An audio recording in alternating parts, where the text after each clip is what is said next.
let's get into this script editing. Okay, script editing.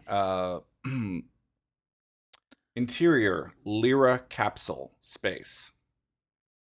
Emmeline wakes up and sits up in bed. Okay, so she doesn't wake up and sit up. So let's just She say wakes she up. wakes or sits up in bed. No. Wakes up in bed. Well, where else is she gonna be? Okay, Emmeline wakes up. She stretches her arms and shoulders. Fatigue is always a factor when you're hurtling through space. Robbie cocks his head and we see her face through his eyes. It's the day before her 36th birthday. Whoa. Right. So we went from 18 or wait, I don't know. Should there be a scene between her getting talked to? That's the whole thing, is that this is like a giant I know, this was a time giant jump. Yeah, I just question, should there be a little bit? Okay.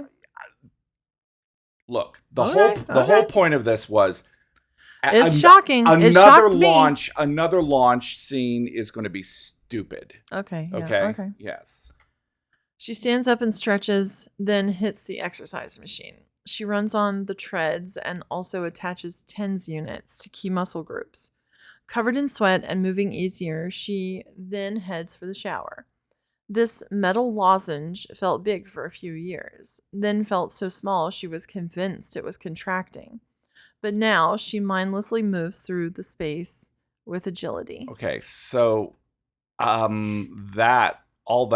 that important to have in a script? No.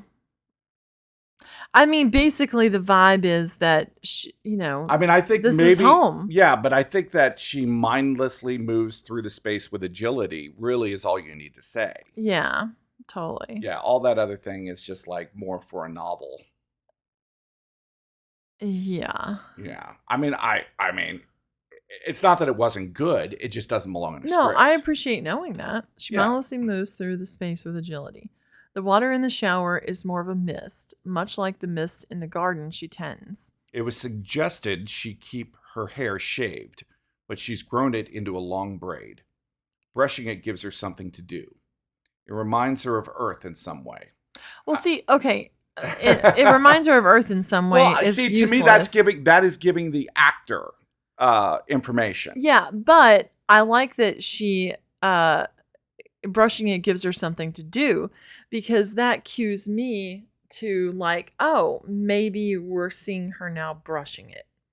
Like it's a visual cue for me. This is a montage, basically. Yeah. Well, yeah. I mean, we're following we're not calling it a montage, but it is a montage. Yeah, but to hear that like she's got her hair braided and it gives her something to do lets me know, as like a movie maker, right? Oh, well, we could see her. Well, and also when it says that the water is mist, much like the mist that she now uses. I know that the mist in her garden is the same. That. Yes, exactly. Right. Like she could walk past it and it's also misting. Okay.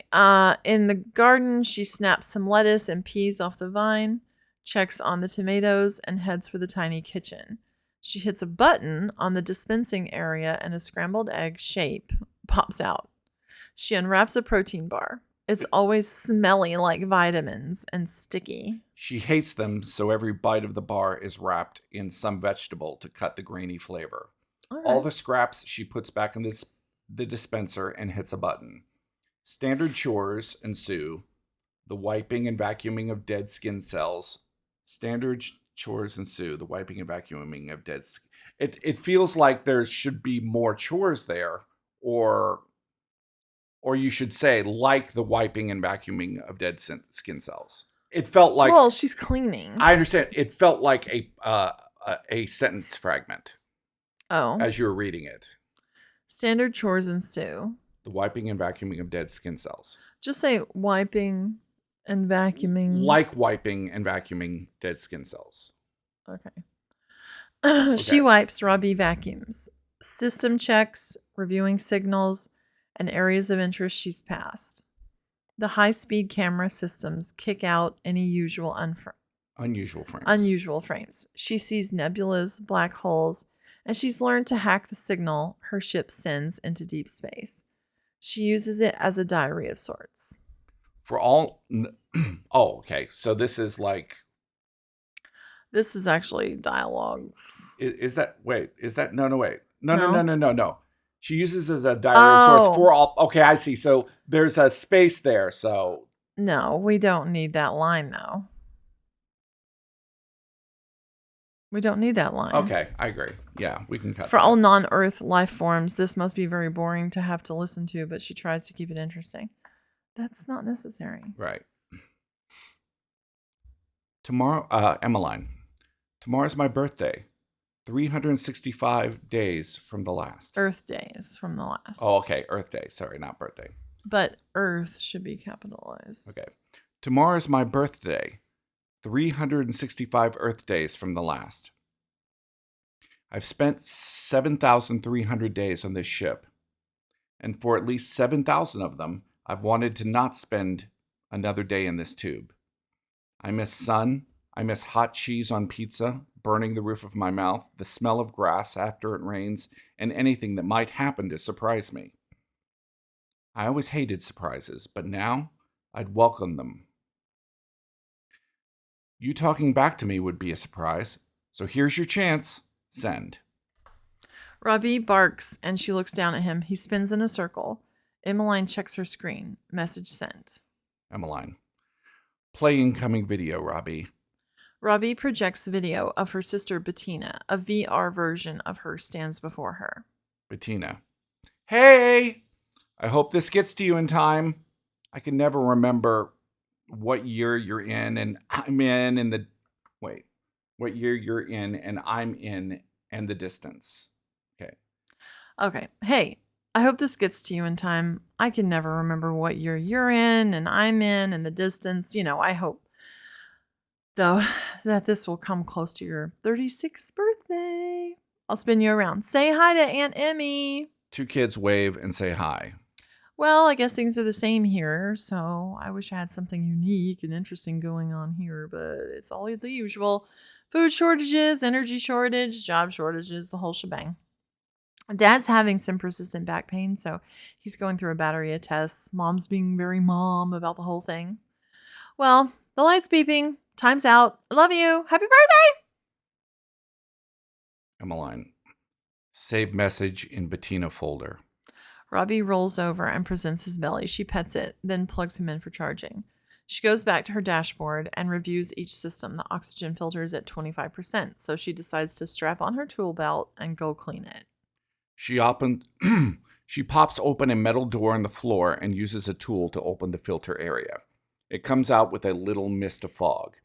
She inspects it, then wipes and cleans it. Emmeline reads a book on her arm device. She loves trashy YA novels. She snacks on green beans.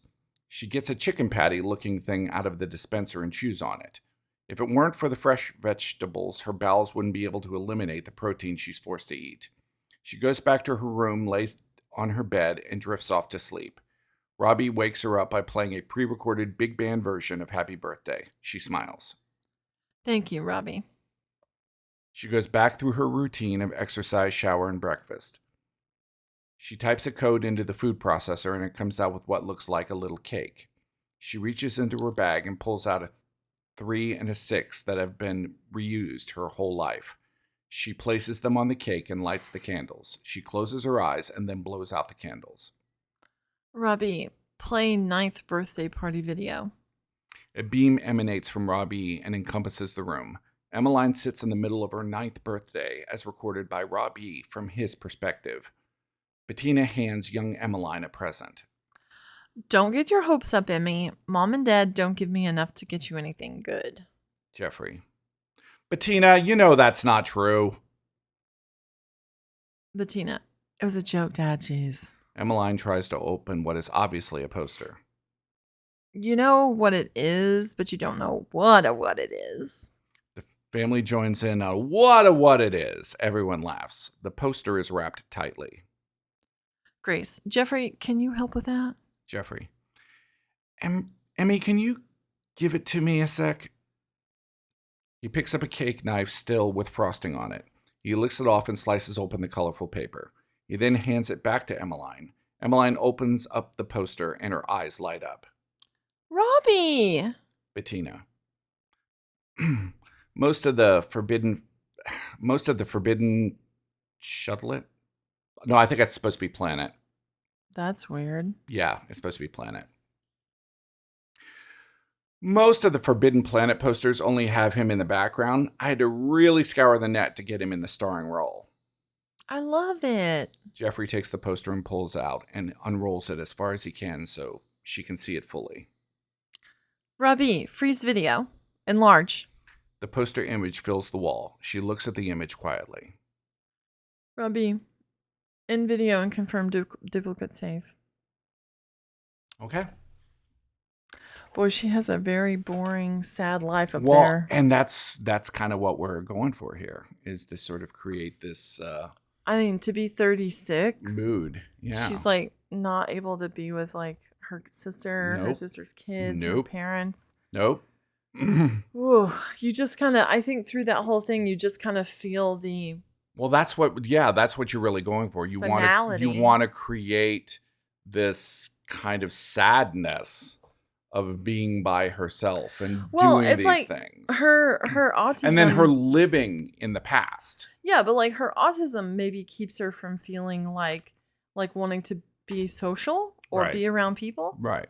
But also like it just is so empty. Mm-hmm. You know. Well, don't worry. It's not going to be empty for long. Not for long. Okay.